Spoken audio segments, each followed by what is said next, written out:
Matthew chapter 22, Holman Christian Standard Bible. Once more, Jesus spoke to them in parables. The kingdom of heaven may be compared to a king who gave a wedding banquet for his son. He sent out his slaves to summon those invited to the banquet, but they didn't want to come. Again, he sent out other slaves and said, "Tell those who are invited, look, I've prepared my dinner. My oxen and fatted cattle have been slaughtered, and everything is ready. Come to the wedding banquet." But they paid no attention and went away, one to his own farm, another to his business. And the others seized his slaves, treated them outrageously, and killed them.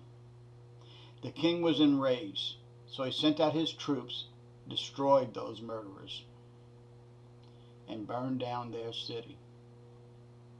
He told his slaves, "The banquet is ready, but those who were invited were not worthy. Therefore, go to where the roads exit the city and invite everyone you find to the banquet." So those slaves went out on the roads and gathered everyone they found, both evil and good. The wedding banquet was filled with guests. But when the king came in to view the guests, he saw a man there who was not dressed for a wedding. So he said to him, "Friend, how did you get in here without wedding clothes?" The man was speechless. Then the king told the attendants, "Tie him up hand and foot, throw him into the outer darkness, where there will be weeping and gnashing of teeth. For many are invited, but few are chosen." Then the Pharisees went and plotted how to trap him by what he said. They sent their disciples to him with the Herodians.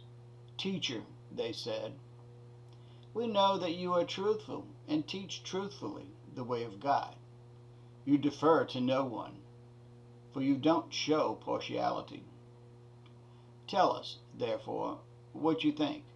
Is it lawful to pay taxes to Caesar or not?" But perceiving their malice, Jesus said, "Why are you testing me, hypocrites?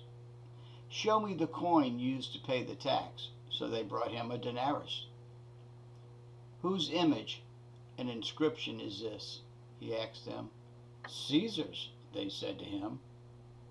Then he said to them, "Therefore give back to Caesar the things that are Caesar's, and to God the things that are God's." When they heard this, they were amazed. So they left him and went away. The same day, some Sadducees, who say there is no resurrection, came up to him and questioned him. "Teacher, Moses said, if a man dies having no children, his brother is to marry his wife and raise up offspring for his brother. Now, there were 7 brothers among us. The first got married and died, having no offspring, so he left his wife to his brother. The same happened to the second also, and the third, and so to all 7. Then, last of all, the woman died. In the resurrection, therefore, whose wife will she be of the 7? For they had all married her." Jesus answered them, "You are deceived, because you don't know the Scriptures or the power of God. For in the resurrection they neither marry nor are given in marriage, but are like the angels in heaven. Now concerning the resurrection of the dead, haven't you read what was spoken to you by God? I am the God of Abraham, and the God of Isaac, and the God of Jacob. He is not the God of the dead, but of the living." And when the crowds heard this, they were astonished at his teaching. When the Pharisees had heard that he had silenced the Sadducees, they came together. And one of them, an expert in the law, asked a question to test him. "Teacher, which command in the law is the greatest?" He said to them, "Love the Lord your God with all your heart, with all your soul, and with all your mind. This is the greatest and most important command. The second is like it. Love your neighbor as yourself.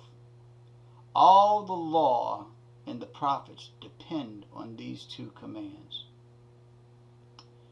While the Pharisees were together, Jesus questioned them. What do you think about the Messiah? Whose son is he? David's, they told him. He asked them, how is it that David, inspired by the Spirit, calls him Lord? The Lord declared to my Lord, sit at my right hand until I put your enemies under your feet. If David calls him Lord, how then can the Messiah be his son? No one was able to answer him at all, and from that day, no one dared to question him anymore. Like this page, subscribe to this channel.